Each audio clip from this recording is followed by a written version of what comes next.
감사합니다. 이 시간 하나님께서 우리에게 주신 하나님 말씀 살펴보도록 하겠습니다. 이 시간 우리가 함께 살펴볼 하나님의 말씀은 로마서 1장 18절에서 23절까지 있는 말씀입니다. 로마서 1장 18절에서 23절까지 있는 말씀 우리 함께 살펴보도록 하겠습니다. 로마서 1장 18절에서 23절까지의 말씀입니다. 다 찾았으면 제가 하나님의 말씀 받들어 읽겠습니다. 하나님의 진노가 불의로 진리를 막는 사람들의 모든 경건하지 않음과 불의에 대하여 하늘로부터 나타나나니 이는 하나님을 알만한 것이 그들 속에 보임이라. 하나님께서 이를 그들에게 보이셨느니라. 창세로부터 그의 보이지 아니하는 것들 곧 그의 영원하신 능력과 신성이 그가 만드신 만물에 분명히 보여 알려졌나니 그러므로 그들이 핑계하지 못할지니라. 하나님을 알되 하나님을 영화롭게도 아니하며 감사하지도 아니하고 오히려 그 생각이 허망하여지며 미련한 마음이 어두워졌나니 스스로 지혜 있다 하나 어리석게 되어 썩어지지 아니하는 하나님의 영광을 썩어질 사람과 새와 짐승과 기어다니는 동물 모양의 우상으로 바꾸었느니라. 아멘. 오늘 이 주신 말씀을 가지고 우리 하늘비전교회 윤도현 목사님 하나님을 닮아가는 예배라는 제목으로 말씀 선포해 주시겠습니다.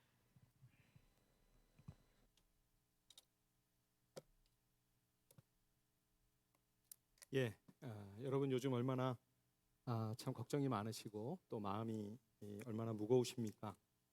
저희 하늘비전교회도 최근에 우리 고영근 집사님이 요 몇 주 상간에 굉장히 많이 편찮으셔서 지금 입원 중에 계신데, 그래서 저희도 예배 시간마다 우리 열린비전교회와 또 이호한 목사님 그리고 고영근 집사님을 위해서 기도하고 있습니다. 여러분들이 목사님을 위해서 기도해 주실 때마다 우리 고영근 집사님을 위해서도 기도해 주시기를 부탁드립니다.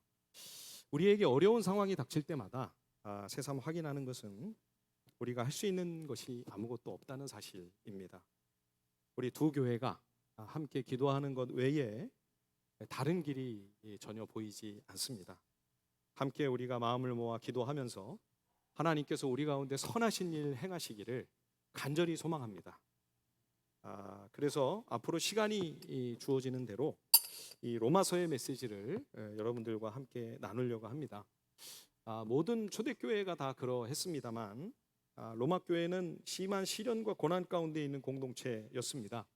우리가 잘 아는 대로 로마서 8장에서 온갖 환난과 인생이 겪을 수 있는 모든 고통들의 목록을 다 열거하면서 그럼에도 불구하고 그리스도의 사랑으로부터 그 무엇도 우리를 끊을 수 없다, 그렇게 성도들을 위로하고 격려해야만 했을 정도로 로마 교회의 상황은 참 만만치가 않았습니다. 그런 공동체를 향하여 선포하셨던 복음, 환난과 위기 가운데 처한 그리스도의 교회를 향해 선포하셨던 복음에 같이 귀를 기울여 보시면 좋겠습니다. 로마서는 바울이 1차와 2차 그리고 3차 선교 사역을 다 마치고 예루살렘으로 향하기 직전에 고린도에서 로마 교회로 보낸 편지입니다. 이때 이제 예루살렘을 비롯한 유대 지방에 큰 기근이 들었습니다. 유대인 출신 그리스도인들의 공동체가 굉장히 어려움을 겪고 있었죠. 그래서 이방인 선교사 바울이 소아시아와 또 마게도냐 등 이방인 그리스도인들이 주축이 되어 있는 유럽의 크리스찬들에게 도전합니다. 환난에 겪고 있는 이 유대인 그리스도인들을 우리가 도와야 되지 않겠나. 이때 이방인 교회는 성도들이 다 대부분 힘없고 가난한 서민들이었고 노예들이 또 많았습니다. 우리가 로마서 16장에 보면 많은 로마 교회 성도들의 이름이 나오는데 다수가 그 당시 로마 제국에서 흔히 노예들에게나 붙이고 칭하는 그런 이름들이 등장합니다.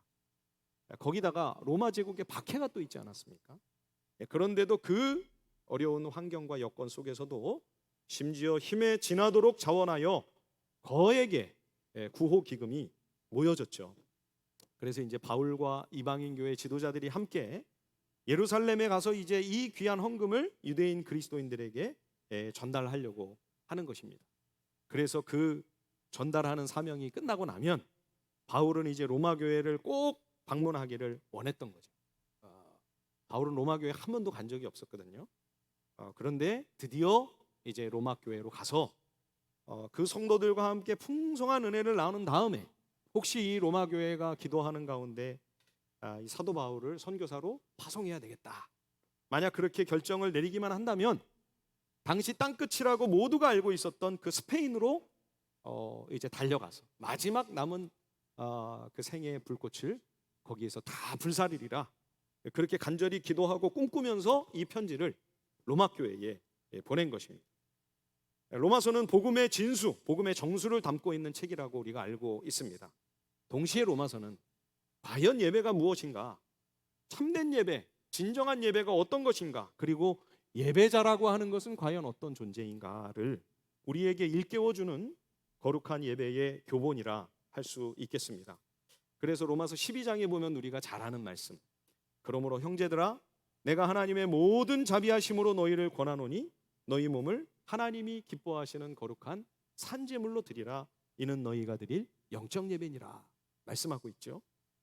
자, 그런데 로마서가 분명히 복음이라고 그랬는데 오늘 우리가 읽은 이 본문의 말씀을 보면 기쁜 소식이 아닙니다. 복음은 기쁜 소식을 전하기 전에 먼저 두렵고 떨리는 흉음, 복음이 아닌 정말 무서운 흉음을, 심판의 메시지를 먼저 선포하고 있다 하는 것을 우리는 로마서를 통해 발견하게 됩니다. 자, 오늘 우리가 읽은 본문 18절 말씀 다시 한번 보실까요? 로마서 1장 18절 우리 함께 다 같이 한번 한 목소리로 읽어보겠습니다. 시작. 하나님의 진노가 불의로 진리를 막는 사람들의 모든 경건하지 않음과 불의에 대하여 하늘로부터 나타나나니, 하나님의 창조 질서를 따라 그 의롭고 거룩하신 뜻대로 사는 것이 아니라 불의와 악함으로 하나님의 진리를 가로막고 하나님을 거스르는 삶을 살게 되면 진노하시는 하나님이십니다. 오늘날에는 사랑의 하나님만 너무 강조가 되다 보니까 하나님이 분노하시고 진노하시며 징계하신다, 심판하시는 하나님이다, 그런 이야기를 우리가 잘 듣기가 어렵습니다. 그러나 우리가 성경을 찬찬히 살펴보게 되면 하나님은 사랑의 하나님이시지만 동시에 하나님은 공의로우신 분이십니다. 정의로운 하나님이십니다. 악에 대하여 분노하십니다. 죄에 대하여 진노하십니다. 성도가 거룩한 길을 가지 아니하고 악한 길을 갈 때 징계하십니다. 그래도 끝까지 듣지 않고 돌이키지 않는다면 하나님은 심판하시는 분이십니다. 참 좋으신 사랑의 하나님이시지만 그러나 그 하나님은 두렵고 무서운 분이시다. 이것도 우리는 놓치지 말아야 되는 것이죠. 그러한 하나님의 진노가 벌써부터 하늘에서 나타난다 지금 말씀하고 있죠. 인생은, 죄인은 죄로 말미암아 하나님과 원수되어 있는 상태입니다. 우리가 그리스도를 믿음으로 십자가와 부활의 은총으로 말미암아 내 죄를 용서받지 못한다면, 아직도 예수님의 십자가의 피로써 더럽고 추한 내 모든 악한 죄를 깨끗하게 씻음받지 않았다면 여전히 하나님과 나의 관계는 원수 상태에 머물러 있는 것입니다. 하나님은 죄와 악을 결단코 용납하실 수 없습니다. 죄인은 완전하고 거룩하신 하나님과 상극입니다. 그러니 우리가 그리스도의 피로 정결하게 씻음을 받아 하나님의 자녀가 되고 하나님과의 관계가 화목하게 되어야만 합니다.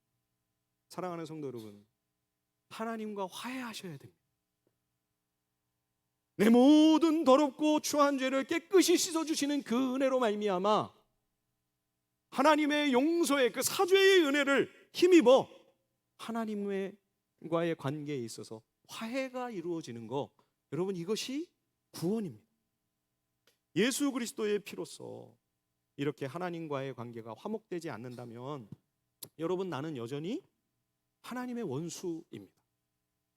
하나님의 원수인 죄인은 그 머리 위에 하나님의 진노의 심판이 놓여져 있습니다. 심히 위태로운 상황입니다. 여러분, 이보다 더 위험한 상황이 있을 수 있을까요? 예레미야가 악한 범죄를 자행하고 있는 유다 왕국을 향하여 경고했습니다. 환상을 보는데 저 북방에서 큰 가마솥 하나가 부글부글 끓고 있는 것입니다.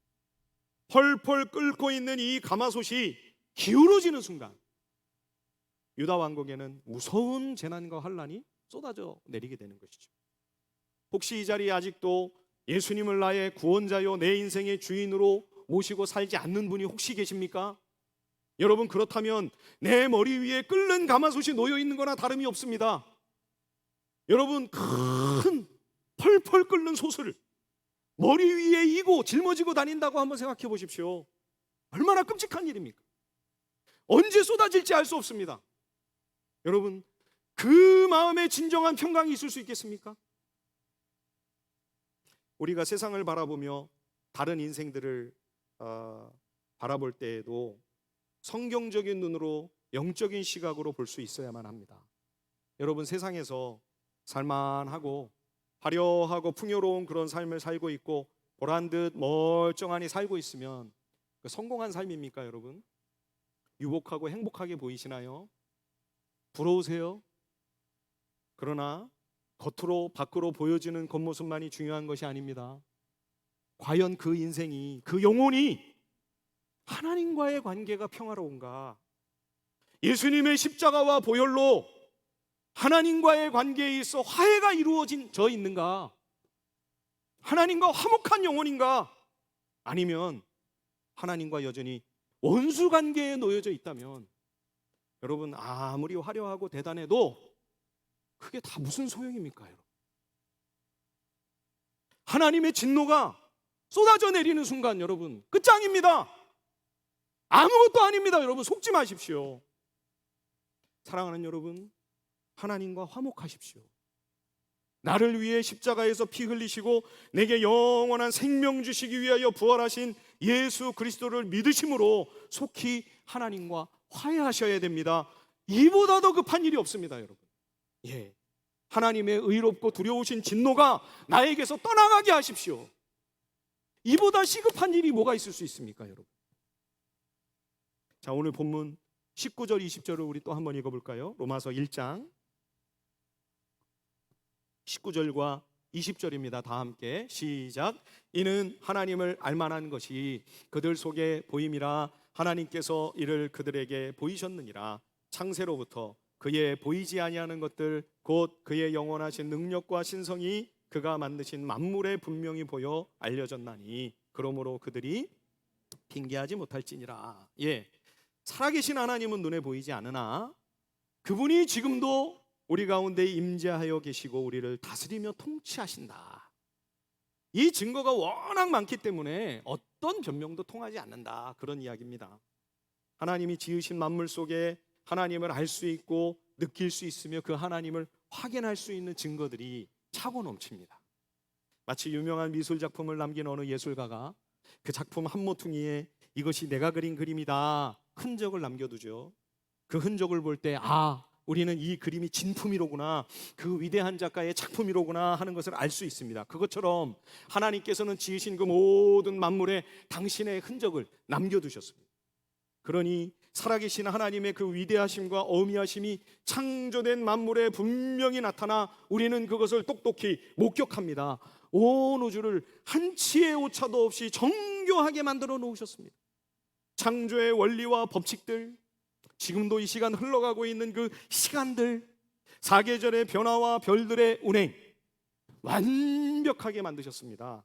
우리가 잘못 사용해서 망가뜨려 놓는 바람에 이 땅과 만물들이 몸살을 앓고 있는 거죠. 맨 처음 창조하셨을 때에는 그 완벽한 주님의 기준으로 보실 때에도 참 좋다, 보시기에 참 좋다고 하실 만큼 멋지고 신비로운 세상을, 완벽한 세상을 우리에게 만들어 주셨습니다. 이제 가을이 좀 더 무르익게 되면 우리는 단풍을 보면서 또 한 번 감탄하게 될 것입니다. 해마다 보는 단풍인데, 예, 지겹지도 않으십니까? 전혀 안 지겨워요. 예, 여러분 꽃 구경 처음 하나요? 그런데도 봄이 오면 꽃이 만개합니다. 여러분 그 꽃을 보면서 이거 작년에도 봤던 건데, 이거 평생 보던 건데 이거 또 꽃인가, 이거 지겹다. 혹시 그런 생각 드시는 분 계세요? 예, 이런 분들은 상담을 좀 받으셔야 됩니다.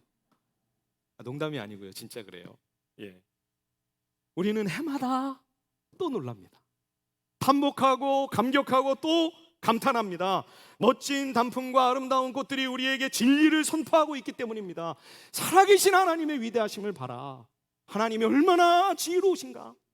그분이 얼마나 신묘막측하시고 우리를 얼마나 사랑하시는 하나님이시면 이 아름다운 세상을 만들어 우리에게 이렇게 이 멋진 작품을 그 어떤 위대한 작가도 만들어내지 못할 이런 작품을 매일 매순간 우리에게 우리 눈앞에 전시해 보여주고 계신가. 여러분, 지으신 만물을 통하여 하나님이 내게 속삭이는 그 음성을 듣고 계십니까? 그 속삭임이 들리십니까? 죄인은 부패와 타락으로 말미암아 영적인 감각이 마비되어 지으신 만물을 통해 우리에게 외치시는 하나님의 음성을 잘 듣지를 못합니다. 그래서 하나님의 창조 세계를 통해 그것을 만드신 하나님을 예배하고 찬양하라고 우리에게 주신 것인데, 선물로, 그렇죠? 어리석은 죄인들은 그 해와 달을 신으로 삼고 하나님이 지으신 모든 피조물들을 하나하나 다 우상으로 만들어 섬기며 경배하는 어처구니 없는 일이 지금 벌어지고 있죠. 자, 우리 한번 읽어볼까요? 로마서 1장 21절, 22절, 23절 같이 한번 또 읽어보겠습니다. 다 같이 시작. 하나님을 알되 하나님을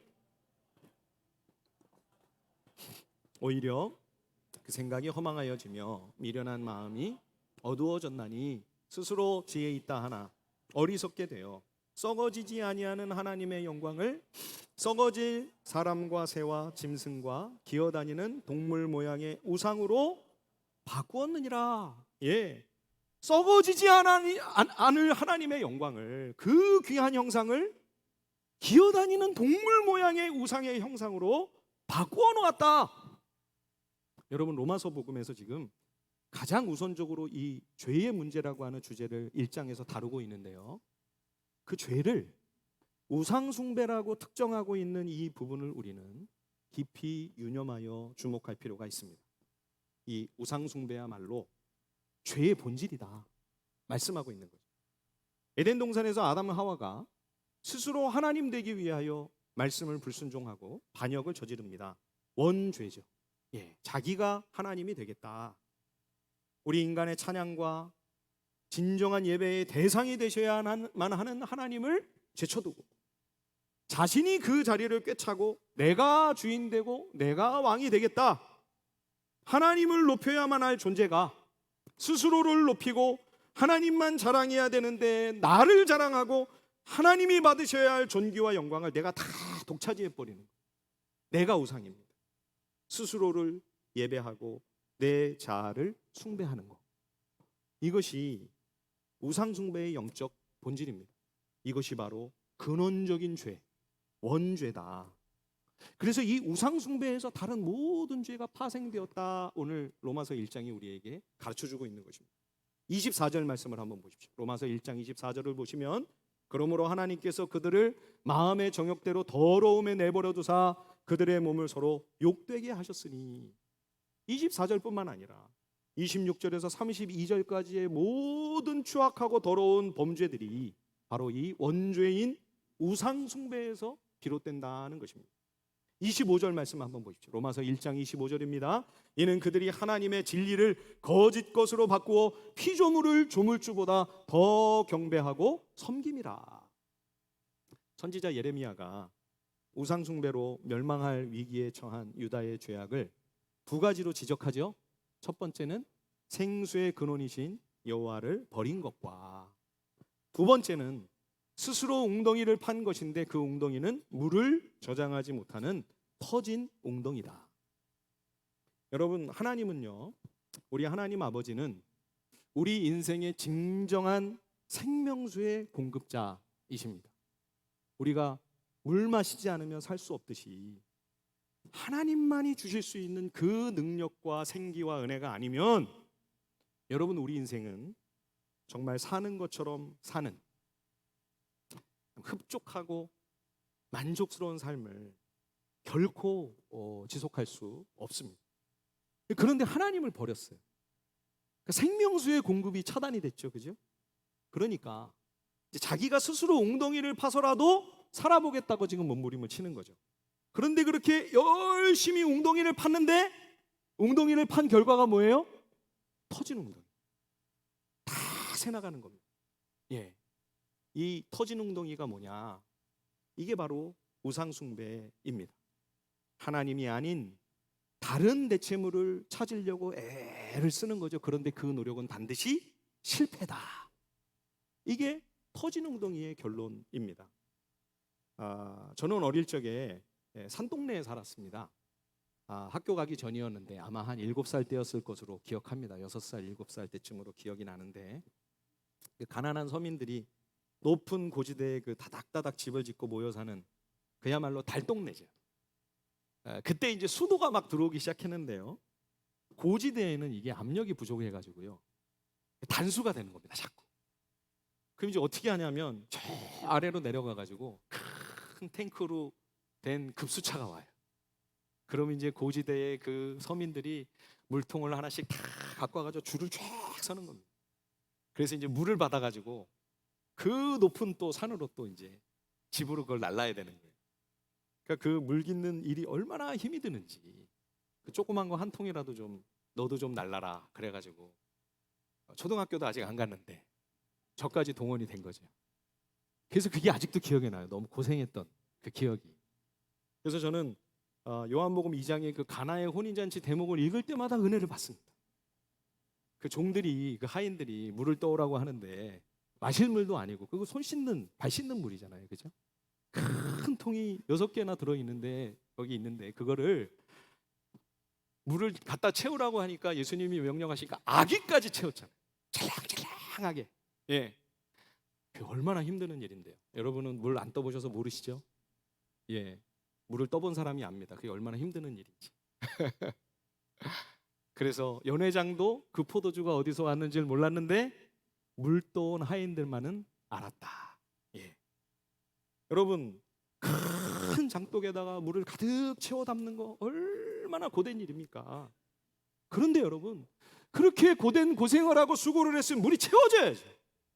다 채운 줄 알았는데 금이가 있는 거예요. 이 그릇이 다 빠져나가고 다 새나가는 겁니다. 그렇게 수고해서 꽉꽉 채웠는데 가서 보니까 아무것도 없는 거예요. 여러분 이게 터진 웅덩이입니다. 이것이 우상숭배의 실상이요 결론이요 열매라는 것이죠. 인생이 하나님을 떠나 우상을 대체물로 삼고 하나님 외에 다른 것에서 인생의 만족과 행복을 찾는다면 여러분 그것은 밑빠진 독에 물붓기라는 것입니다. 사랑하는 성도 여러분, 하나님이 아닌 다른 우상들에게 절대로 거기에 답이 없습니다. 헛된 곳에서 답을 찾지 마십시오. 우상 숭배로는 여러분 인생의 흡족한 만족을 결코 찾을 수 없습니다. 요한계시록에 보면 666이 나오죠. 참 신비로운 숫자 666이 나오는데 이 666이 도대체 뭐냐, 이게 바코드냐 뭐냐 말들이 참 많았는데요. 계시록에 보니까 이 수를 짐승의 수라고 합니다. 짐승의 수. 예. 그러면 이 666은 이 6이라고 하는 숫자가 마귀의 숫자요 사탄의 숫자라는 거죠. 그러면 여러분 하나님의 수는 뭘까요? 하나님의 수는 뭡니까? 예, 3입니까? 예, 7이에요. 7. 3도 맞지만 하나님의 완전한 수 7입니다. 7. 그렇죠? 그래서 6일 동안 천지를 창조하시는 걸로 끝나지 않으시고 다 일이 마쳤는데도 7일째를 또 따로 안식을 다 누리게 하시고 이게 저절로 된 게 아니다. 내가 너희를 위하여 만든 거다. 하나님이 창조주이시고 하나님이 왕이시며 하나님이 주인이심을 잊지 말고 기억해라. 참된 경배와 예배의 대상은 오직 창조주 하나님뿐이다. 그거를 7일째에 안식하면서 우리로 하여금 잊지 않고 살아가도록 하시는 거죠. 그래서 일주일이 7일이 된 겁니다. 예. 그런데 인생이 죄로 말미암아 영적인 지각이 어두워져 하나님이 아닌 거짓 대체물을 찾아 헤매는 거죠. 터진 웅덩이를 계속 파고 헛된 우상으로부터 기쁨과 즐거움을 누리려고 안간힘을 쓰는 것입니다. 그렇게 모든 최선을 다 기울여도 여러분 결론이 뭐냐? 6이라는 거예요. 인간의 최선은 여러분 7로 못 갑니다. 6에서 그칩니다. 사단이 우리에게 아무리 좋은 것을 주겠다고 약속해봐야 그것은 결코 7이 될 수 없습니다. 6입니다. 아무리 애를 써도 6. 또 6. 그래도 더 힘써도 6. 666이에요.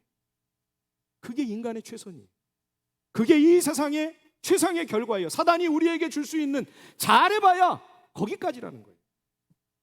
이것이 우상숭배의 비극적인 결말인 거죠.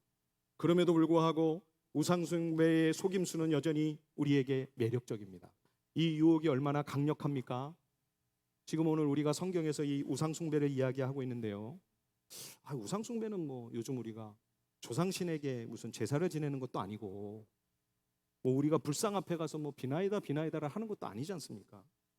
그런데 예수 믿는 우리들이 무슨 우상숭배랑 무슨 연관이 있나? 여러분 이렇게 생각하시는 것은 너무 아니한 생각입니다. 예수님께서 하나님과 재물을 겸하여 섬길 수 없다 단언하셨죠.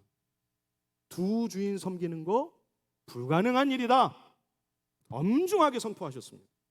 거기서 그 재물이라고 하는 단어가요 헬라어로 맘몬입니다. 그러니까 원래 성경에는 하나님과 맘몬을 겸하여 섬길 수 없다 이렇게 돼 있는 거예요.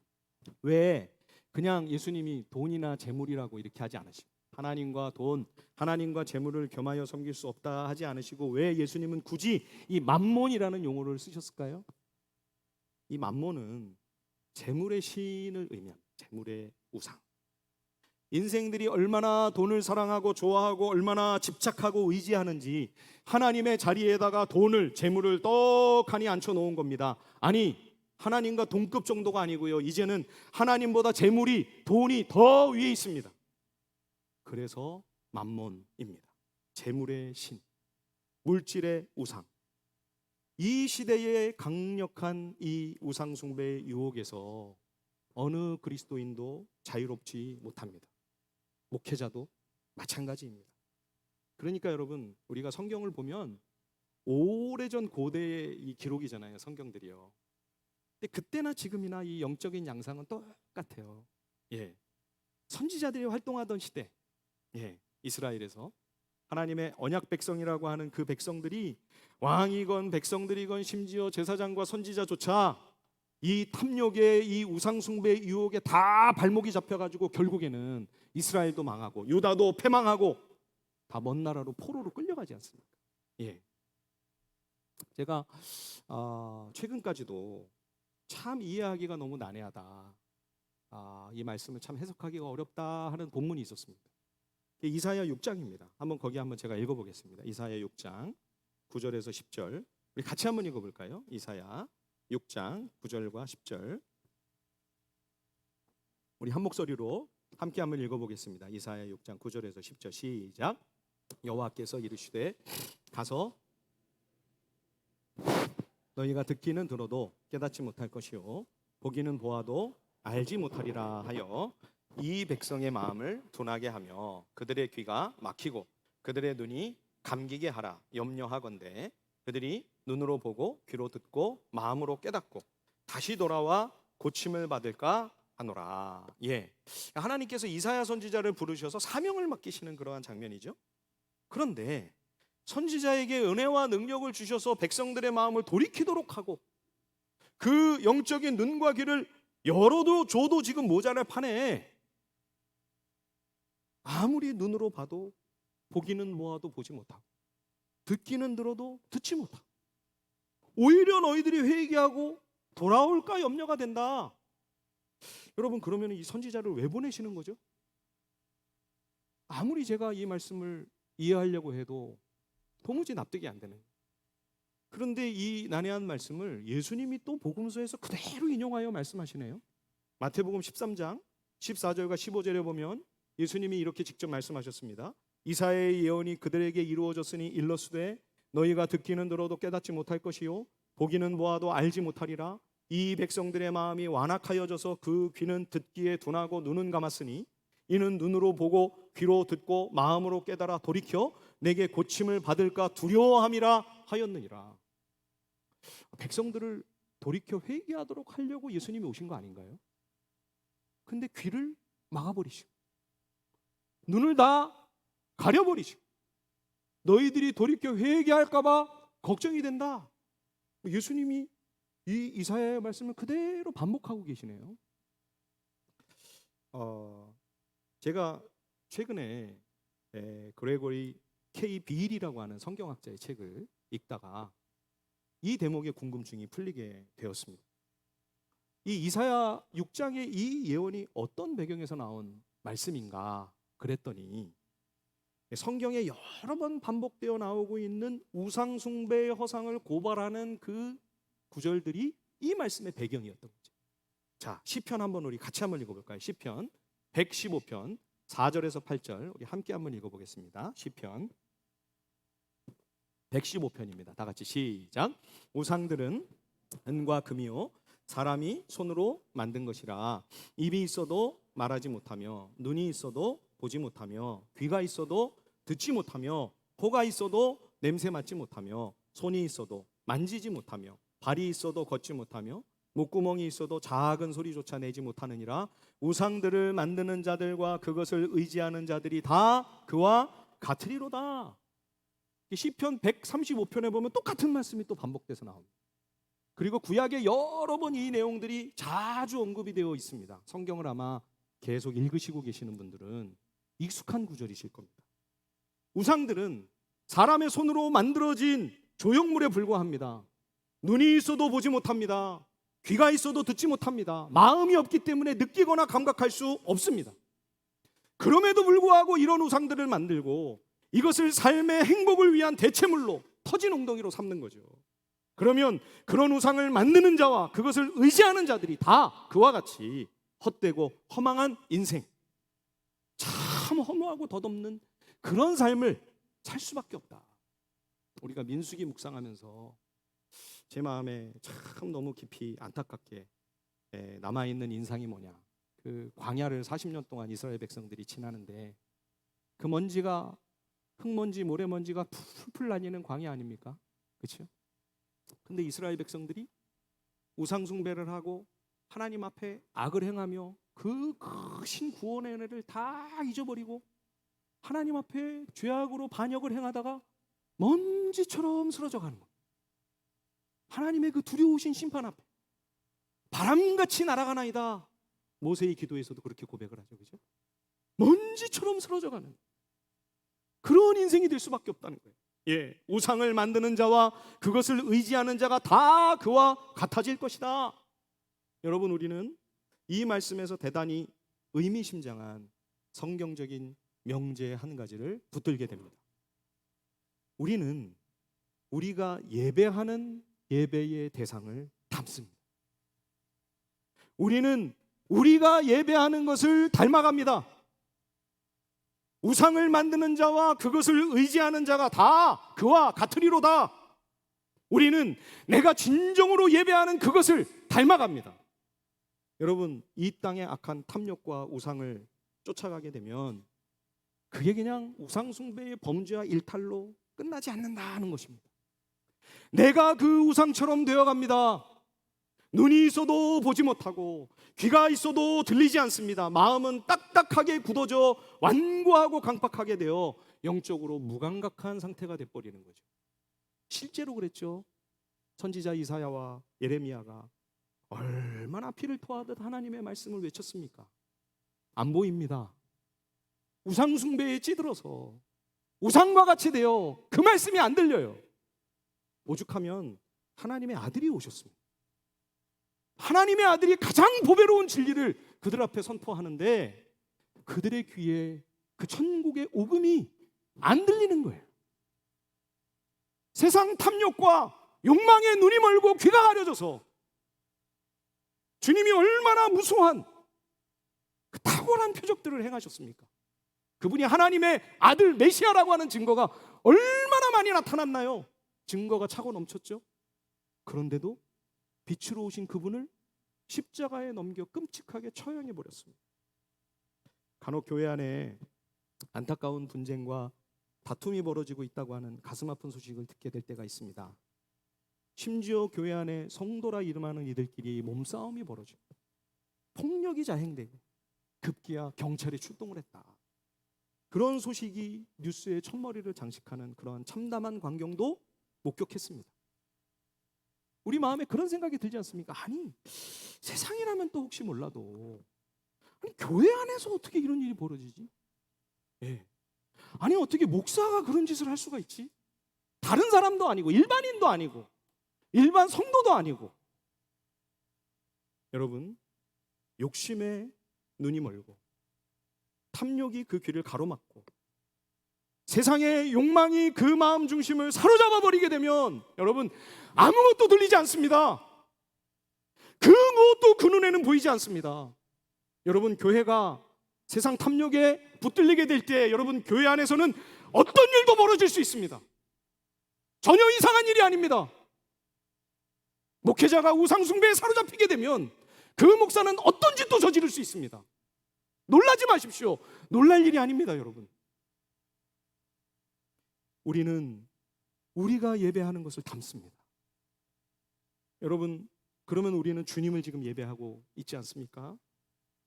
그러면 나는 과연 내 속에 내가 예배하는 우리 주님의 그 아름답고 거룩한 형상이 내 속에 이루어져 가고 있나요?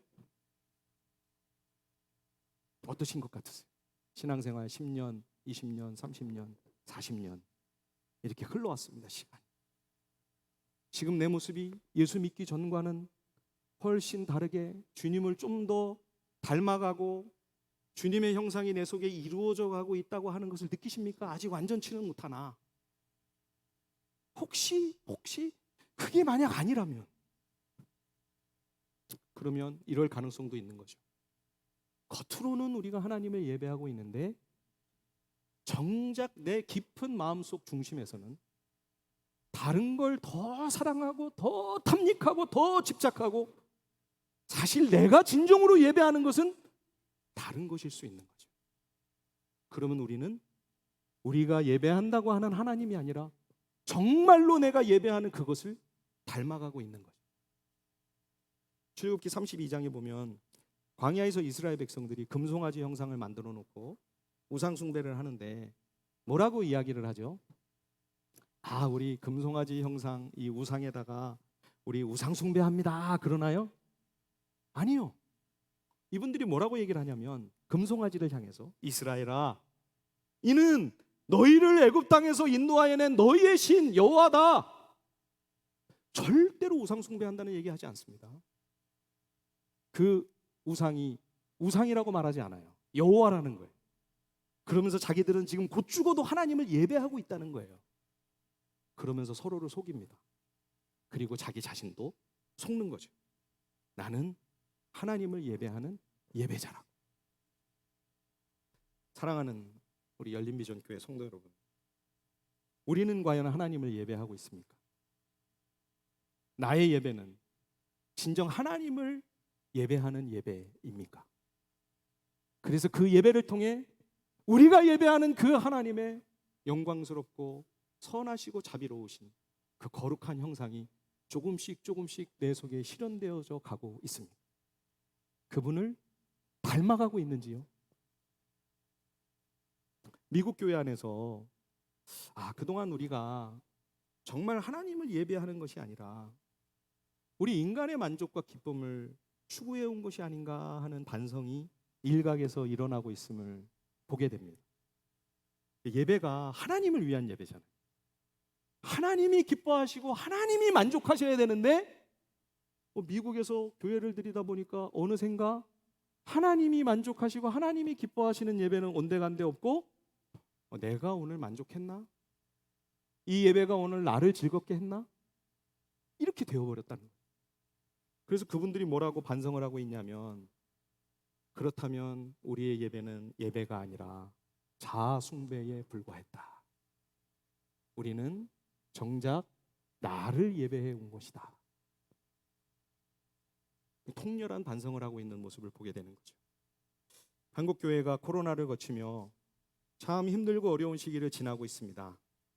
주변의 목회자들을 만나보면 참 하나님의 은혜 가운데 살고 있습니다.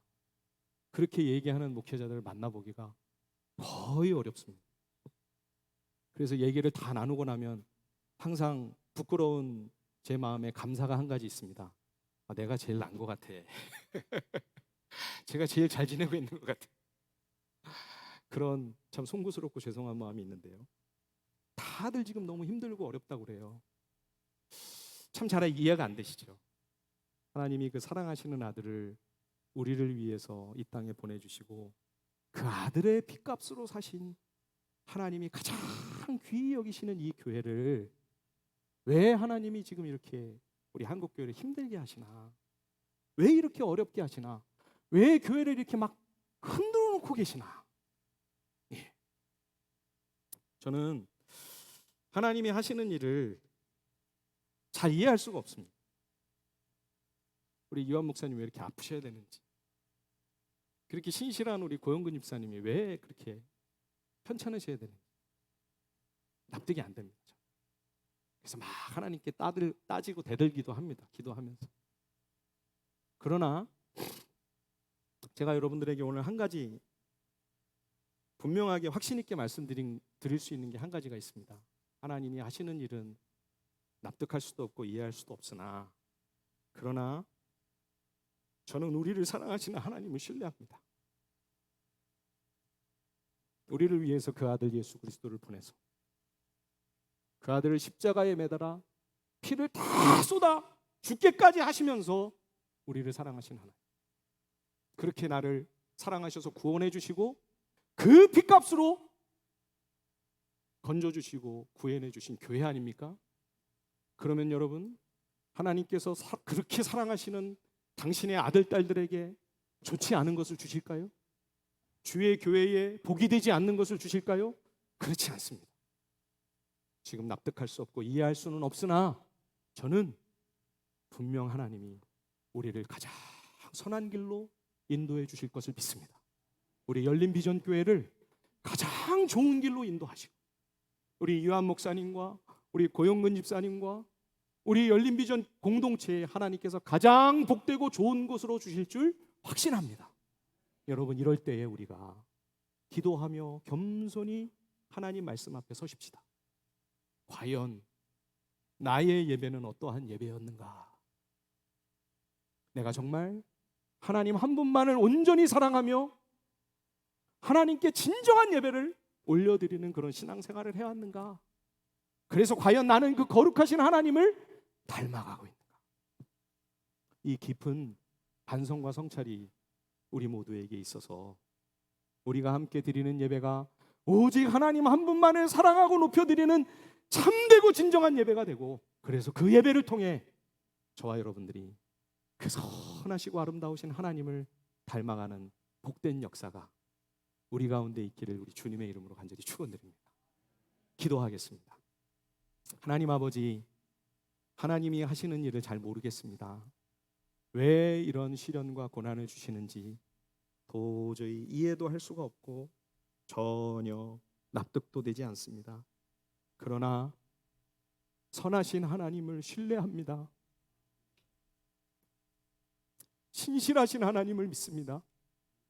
우리에게 그 아들 예수 그리스도까지 내어주시면서 우리를 사랑하시고 교회를 당신의 생명보다 귀중히 여기신 그 하나님의 사랑과 은혜를 신뢰합니다. 우리에게 가장 좋은 것 주실 줄 믿습니다. 가장 선하고 복된 길로 우리를 이끌어 주실 줄 믿습니다. 하나님, 은혜 베풀어 주옵소서.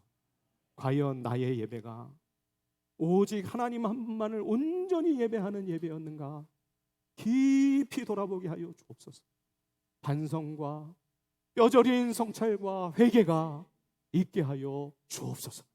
그래서 우리에게 하나님께서 다시 한번 놀라운 회복과 승리의 영광을 주실 것을 믿고 확신하며 예수님의 이름으로 기도하옵나이다.